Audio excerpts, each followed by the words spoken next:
교우 여러분, 오늘 주일 영상 예배로 예배에 참여하셨을 텐데 오늘 또 주일 오후 어떻게 지내고 계신지요? 내일 우리가 읽을 성경 통독 이제 구간은 다니엘 1장에서 2장이 되겠습니다.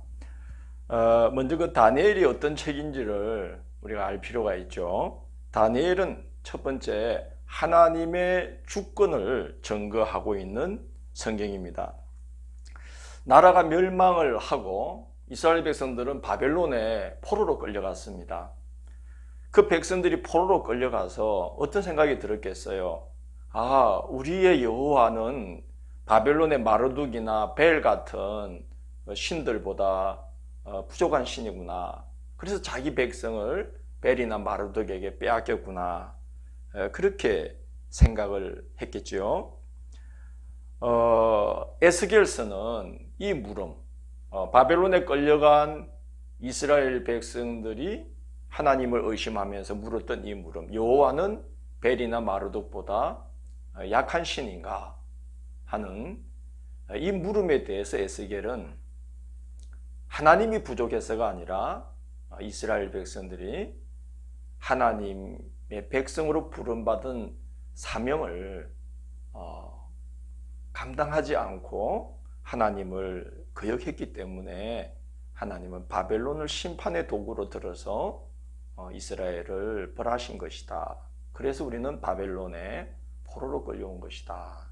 그렇게 그 물음에 대답을 합니다. 다니엘서는 그 백성들의 물음에 여호와 하나님은 바벨론에서도 여전히 살아서 역사하시는 하나님이다 하는 그 하나님의 주권을 보여주는 책이 다니엘서가 되겠습니다.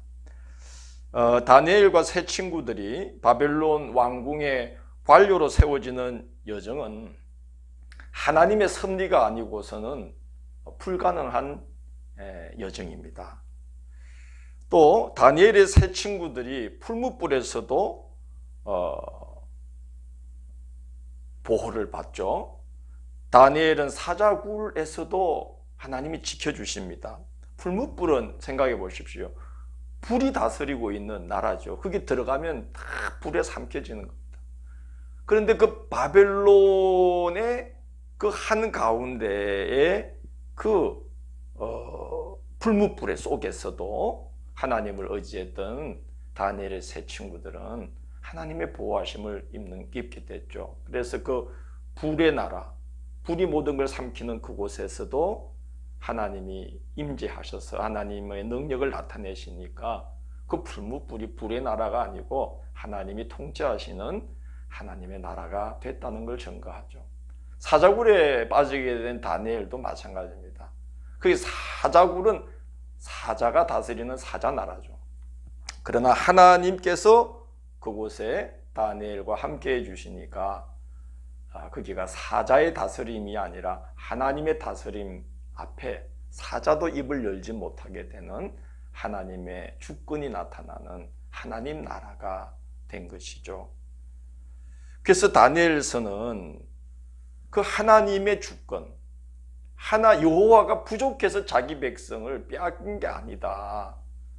여호와 하나님은 그 바벨론에서도 여전히 동일하게 이스라엘에서와 마찬가지로 세상을 다스리시는 그런 주권자로서 역사하신다 하는 것을 보여줍니다. 느부갓네살 왕의 꿈이나 다니엘의 꿈이나 또 다니엘이 본 환상을 통해서 여호와 하나님께서 나라들의 흥망성쇠를 주관하신다는 것을 증거합니다. 다니엘이나 다니엘의 세 친구들을 보호하는 그런 개인적인 상황 속에서도 하나님은 하나님의 주권을 나타내실 뿐만이 아니라 나라들이 일어나고 망하고 흥망성쇠하는 그 모든 것들도 하나님의 주권 아래에 놓여 있다. 그것을 이제 다니엘서가 증거하는 것이죠. 첫째, 하나님의 주권을 증거하는 그 성경이 다니엘서다. 둘째는 하나님을 신뢰하는 하는 자는 환난 중에서도 반드시 하나님께서 지켜주시고 마침내 그를 높여주신다는 것을 증거하고 있습니다. 포로로 끌려간 다니엘인데 세계 최강 바벨론과 이어지는 바사 제국의 총리 역할을 다니엘이 이어서 감당합니다. 우리나라 총리들의 평균 수명이 얼마인지 전 잘 모르겠어요. 한 2.5년, 3년 뭐 될 것 같은데 다니엘은 두 제국을 이어가면서 총리 역할을 감당합니다. 하나님을 신뢰한 결과지요. 6장 28절을 보면 이 다니엘이 다리오 왕의 시대와 바사 사람 고레스 왕의 시대에 형통하였더라 이렇게 기록되어 있습니다. 두 제국을 이어가면서 형통하게 쓰임을 받은 사람이 다니엘입니다. 이제 11장에 보면은 이제 그 다니엘서가 11장은 남방왕과 북방왕들 간의 이 이제 갈등과 전쟁 또는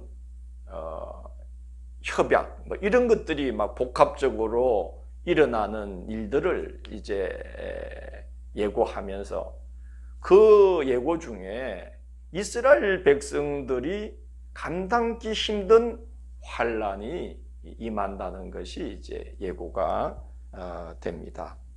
그러나 그때에도 잘 감당한 자에게는 상급이 있다는 것을 증거하죠.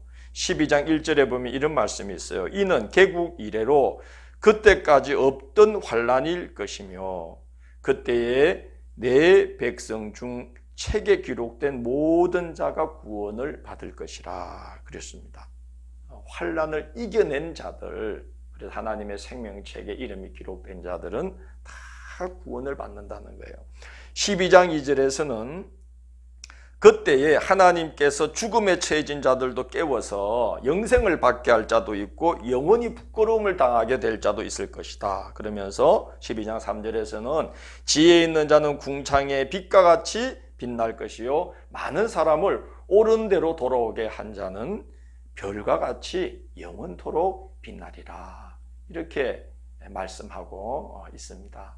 그래서 이 에스겔서가 증거하는 두 번째 주제는 하나님을 신뢰함으로 환난 중에도 믿음을 지키는 자를 하나님께서 반드시 도우시고 하나님께서 높여주신다는 것을 증거하고 있어요. 그래서 다니엘서 맨 마지막 구절은 다니엘에 대한 약속으로 끝맺고 있습니다. 12장 13절 보면 하나님이 이렇게 말씀하시죠. 너는 가서 마지막을 기다리라. 이는 내가 평안히 쉬다가 끝날에는 내 몫을 누릴 것임이라. 이렇게 말씀합니다. 하나님을 신뢰하는 자, 그래서 환난 중에도 믿음을 지키는 자는 반드시 하나님이 지키시고 높이신다. 이게 에스겔서가 증거하는 두 번째 주제가 되겠습니다. 첫째, 하나님의 주권을 증거한다. 둘째, 하나님을 신뢰함으로 환난 중에도 믿음을 지키는 자를 하나님은 어디서나 언제나 통일하게 역사하시면서 그를 보호하시고 그를 귀하게 쓰신다 하는 것을 증거합니다. 자, 1장, 2장 내용을 잠깐 소개해 드리겠습니다. 1장은 다니엘이 어떤 사람인가 하는 것을 소개합니다. 1장 1절을 보면 이렇게 되어 있죠. 유다왕 여호야김이 다스린 지 3년이 되던 해에 바벨론 왕 느부갓네살이 예루살렘에 이르러 성을 에워쌌더니 이렇게 기록되어 있습니다. 이 말은 이때 다니엘도 함께 백성들과 함께 끌려왔다 하는 말이지요. 이스라엘 백성들은 모두 세 차례에 걸쳐서 끌려가고 세 차례에 걸쳐서 돌아오죠. 첫 번째는 요야김 왕 때에 1차 포로로 끌려가고 2차는 요야긴 왕 때에 끌려가고 3차는 시드기야 왕 때에 끌려갑니다.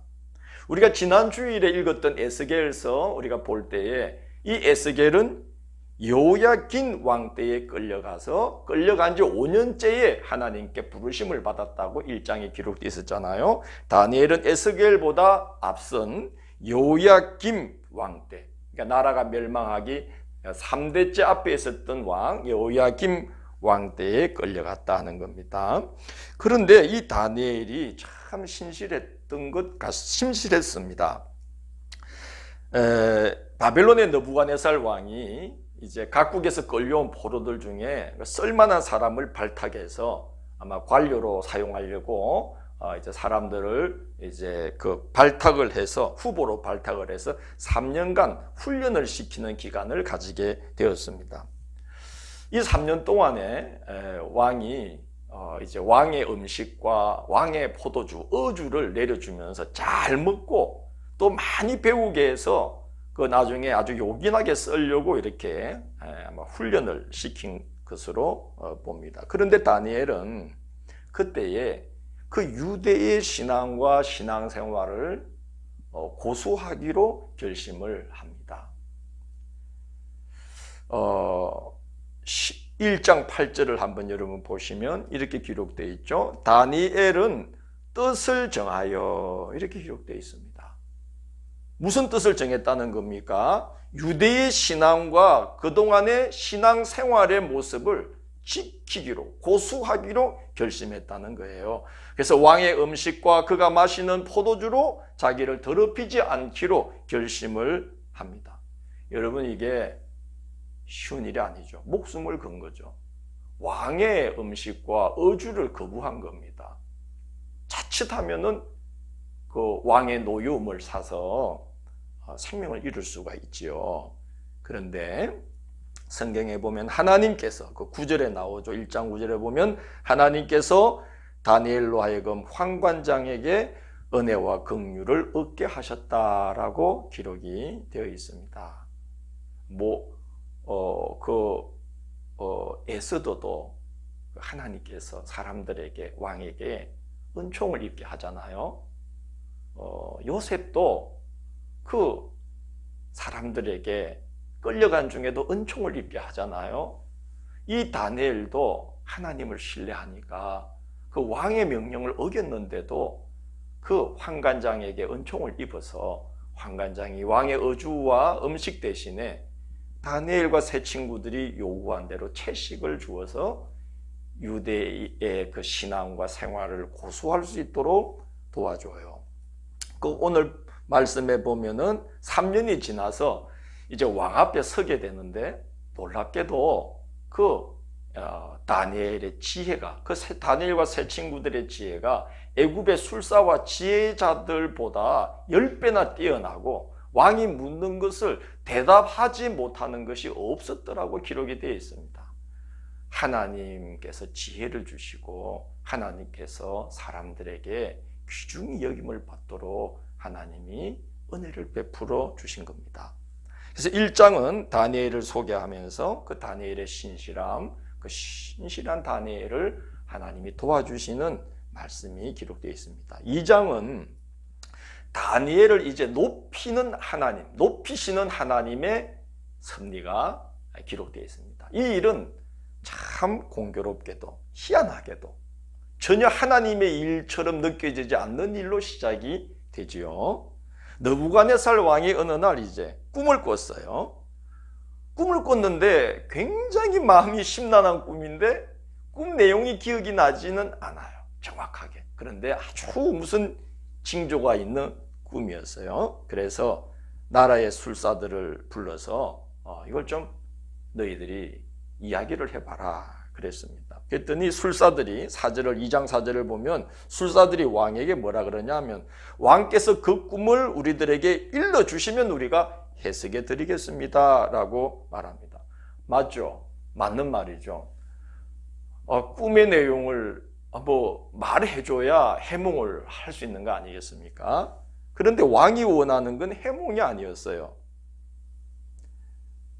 5절에 보면 이렇게 말해요. 너희가 만일 꿈과 그 해석을 내게 알게 하지 아니하면 너희 몸을 쪼갤 것이니라. 꿈과 그 해석을 알려달라는 거예요. 가서 대충 이야기했다가는 큰일 나죠. 뭔가 조짐이 있는 꿈이라는 걸 왕은 알고 있어요. 구체적으로 기억이 안 나지만. 그래서 함부로 왕에게 거짓으로 그 꿈의 내용을 말해주면 큰일 나는 겁니다. 사람의 지혜로는 불가능한 일을 요구한 것입니다. 자, 하나님은 이제 이런 상황을 통해서 다니엘이 역사의 전면에 나서도록 하나님은 일을 시작하십니다. 다니엘이 왕에게 시간을 줄 것을 요청하고 그의 세 친구들에게 기도를 부탁합니다. 기도를 자꾸 부탁하는 건 참 좋은 일입니다. 하나님께서 다니엘과 그 세 친구들의 기도를 들어주셔서 밤에 환상으로 다니엘에게 그 은밀한 것을 보여주셨다고 성경에 기록되어 있습니다. 그 말은 느부갓네살 왕 자신도, 꿈을 꾼 사람 자신도 정확하게 기억나지 않는 그 꿈을 정확하게 하나님이 환상 중에 다니엘에게 다 보여주셨다는 말이에요. 얼마나 놀라운 하나님입니까? 2장 20절에서 23절은 다니엘이 꿈의 내용을 하나님께서 보여주신 후에 하나님을 찬미하는 내용인데, 이건 제가 한번 읽어드릴게요. 너무나 귀한 말씀이에요. 2장 20절에서 23절에 이렇게 되어 있습니다. 다니엘이 말하여 이르되 영원부터 영원까지 하나님의 이름을 찬송할 것은 지혜와 능력이 그에게 있음이로다. 그는 때와 계절을 바꾸시며 왕들을 폐하시고 왕들을 세우시며 지혜자에게 지혜를 주시고 총명한 자에게 지식을 주시는도다. 그는 깊고 은밀한 일을 나타내시고 어두운 데 있는 것을 아시며 또 빛이 그와 함께 있도다. 나의 조상들의 하나님이여, 주께서 이제 내게 지혜와 능력을 주시고 우리가 주께 구한 것을 내게 알게 하셨사오니 내가 주께 감사하고 주를 찬양하나이다. 곧 주께서 왕의 그 일을 내게 보이셨나이다 하니라. 아멘.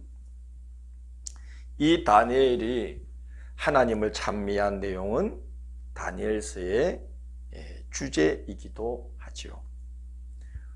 나의 조상들의 하나님 여호와, 이분은 이스라엘에서만 역사하시는 하나님이 아니라 온 세계 만방에서 영원부터 영원에 이르도록 동일하게 역사하시는 하나님이라는 거죠. 그래서 그를 믿고 의지하는 자를 하나님은 이스라엘에서만 아니라 이곳 바벨론에서도 동일하게 역사해서 그를 도우시고 은밀한 것을 나타내시고 지혜를 주시고 도우시는 하나님이시다 하는 것을 이 다니엘의 찬미가 그 신앙 고백이 다니엘의 찬미 속에 들어있는 겁니다. 다니엘은 왕이 꾼 꿈의 내용을 알려주고 해석을 합니다. 꿈 내용이 이렇다는 거죠. 왕은 한 신상을 봤는데 머리는 순금이고 가슴과 두 팔은 은이고 배와 넓적다리는 노시고 종아리는 쇠고 발에 얼마는 쇠고 발에 얼마는 진흙인 신상을 본 것입니다. 그런데 손대지 아니한 돌이 나와서 신상을 다 부서뜨린 후에 그 돌이 태산을 이루어 온 세상을 가득 채우는 꿈입니다.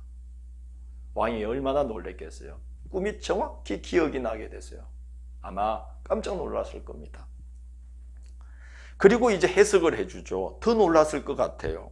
순금으로 된 머리는, 여기 이렇게 다 표현되어 있지 않지만 순금으로 된 머리는 이제 바벨론 제국을 말하는 거죠. 은으로 된 가슴과 두 팔은 이제 서로 팔과 가슴이 연결되어 있으니까 메대와 바사가 서로 연합해서 한 제국을, 바벨론 제국을 이어받는 이제 비유로 생각이 됩니다.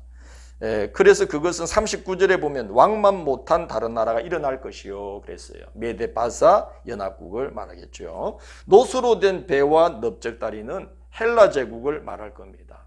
이제 이 배와 넓적다리 또 헬라 제국도 분열되죠. 남왕국, 북왕국으로 분열되지요. 철로 된 종아리와 또 새와 흙으로 된 발은 처음에는 강하게 일어나지만, 철로 된 배로 일어나지만 나중에는 이제 진흙과 쇠로 이렇게 된 발이라는 것은 여러 이제 나라로 나눠지면서 보잘것없는 미약한 나라가 되는 이 로마 제국을 이제 뜻하는 것일 겁니다. 그런데 이제 한 돌이 사람이 손대지 아니한 돌, 하나님이 역사하시는 이제 나라지요. 나와서 그 모든 신상들을 다 가루가 되게 만들고 이 돌이 온 세상을 가득 채우며 태산을 이룰 것이다. 그건 하나님의 나라에 대한 말씀이라는 겁니다. 연이어 일어날 제국들을 소개하면서 한 신상의 지체로서 비유를 했습니다. 결국은 그것은 어떤 제국이든지 이름만 달라질 뿐이지 그 제국의 속성들은 똑같다는 겁니다. 하나님을 거역하는 것이죠. 폭력을 일삼는 것이죠. 그러나 결국은 하나님께서 당신의 주권을 나타내시면서 그 나라들을 다 부수시고 이제 하나님의 통치하심, 하나님의 다스리심이 온전하게 드러나는 하나님의 나라를 이 땅에 이제 펼치시면서 온 세상을 하나님의 영광과 능력으로 가득 차게 하시는 그런 나라가 임할 때가 온다는 말씀이 되겠습니다. 결국은 하나님의 나라만이 굳게 선다는 예고지요. 44절을 보면 이 여러 왕들의 시대에 하늘의 하나님이 한 나라를 세우시리니 이것은 영원히 망하지도 아니할 것이요 그 국권이 다른 백성에게로 돌아가지도 아니할 것이요 도리어 이 모든 나라를 쳐서 멸망시키고 영원히 설 것이라 이렇게 말을 했고 45절에 보면 왕께서 보신 것은 크신 하나님이 장래의 일을 왕께 알게 하신 것이라 그랬습니다. 이제 하나님께서 제국들이 일어나고 망하고 하는 흥망성쇠를 하나님이 다 주관하시다가 결국은 하나님이 직접 통치하시고 그리고 모든 백성이 그 하나님의 통치 아래 다 순종하게 되는 하나님의 온전한 나라가 서서 영원히 이어지게 될 것이다 하는 말씀입니다. 이 다니엘의 꿈 내용과 해석을 듣고 느부갓네살 왕이 깜짝 놀라서 여호와 하나님을 찬미합니다. 그래서 하나님께서 이방인 느부갓네살의 입술을 통해서 찬미를 받으십니다. 2장 47절에 보면 이러죠. 왕이 대답하여 다니엘에게 이르되 너희 하나님은 참으로 모든 신들의 신이시요 모든 왕의 주제시로다. 내가 능히 이 은밀한 것을 나타내었으니 내 하나님은 또 은밀한 것을 나타내시는 이시로다. 놀랍지 않습니까? 포로로 끌려온 이 이스라엘 백성들은 하나님의 영광과 능력을 찬미할 백성으로 택함받고 부름받았음에도 불구하고 우리 여호와는 벨이나 마르둑보다 부족한 신인가? 그러면서 의심하고 하나님을 원망했는데 그 바벨론, 이방인 바벨론의 느부갓네살 왕은 다니엘을 통해서 하나님께 영광과 찬미를 돌리고 있고 다니엘은 포로로 끌려온 상태에 있었지만도 그럼에도 불구하고 하나님을 신실하게 의지함으로써 이방인 느부갓네살로 하여금 포로로 끌려온 자가 그를 끌고 온 자의 입에서 그 포로가 섬기는 여호와 하나님을 찬미하게 하는 이런 귀한 사람으로 다니엘이 쓰임받게 되었다는 것입니다. 자, 다니엘서는 하나님의 주권을 전가한다. 두 번째는 하나님을 신뢰함으로써 환난 중에도 믿음을 지키고 신실함을 잃지 않는 하나님의 백성을 하나님은 반드시 보호하시고 그를 높이신다 하는 것이 다니엘서의 주제고 1장, 2장은 참 신묘막측한 방법으로 그 신실한 다니엘을 역사의 전면에 세워나가시는 하나님의 놀라우신 섭리와 주권, 통치하심이 그 바벨론 안에서도 면면이 흐르고 있다는 것을 1장, 2장이 우리에게 증거하고 있습니다. 그렇습니다. 요즘 신앙인으로 살아간다는 것, 그리스도인으로 살아간다는 것이 너무나 힘든 시대를 맞았고 코로나 사태로 비난과 하살이 교회들에게 쏟아지고 있는 시대여서 우리 그리스도인들의 자존감과 정체성이 심하게 훼손당하고 있는 시대입니다. 그러나 여러분, 우리 하나님은 그 하나님의 영광과 그 능력과 광채는 우리의 오류나 실수들 때문에 다 가려지지 않습니다. 너무나 광대한 것이 하나님의 영광과 능력의 광채입니다. 그래서 하나님은 이 교회가 너무 소중하기 때문에 당신의 이름을 그 어깨에 걸어두신 이 교회와 주의 종들과 성도들이 너무나 귀하기 때문에 하나님께서 이제 개입하셔서 교회를 더욱더 새롭게 하시고 이 환난 중에도 신실하게 믿음을 지키는 자들에게 하나님께서 깊은 은혜를 베푸시며 깊은 신앙의 길로 이끄시는 일들이 이 환난 중에도 준비될 것이라고 믿습니다. 내일도 믿음으로 살아가시고 하나님의 말씀을 생명의 양식으로 섭취하시고 배에 채우시며 그 말씀 붙들고 기도하시고 이겨내시고 승리하시는 하나님의 보호하심 아래에 있고 결국은 환난이 지나며 하나님이 귀하게 높이 들어서시는 교회들과 주의 종들과 성도들로 세움받도록 잘 준비되시는 하루가 되시기를 주의 이름으로 권면합니다. 할렐루야.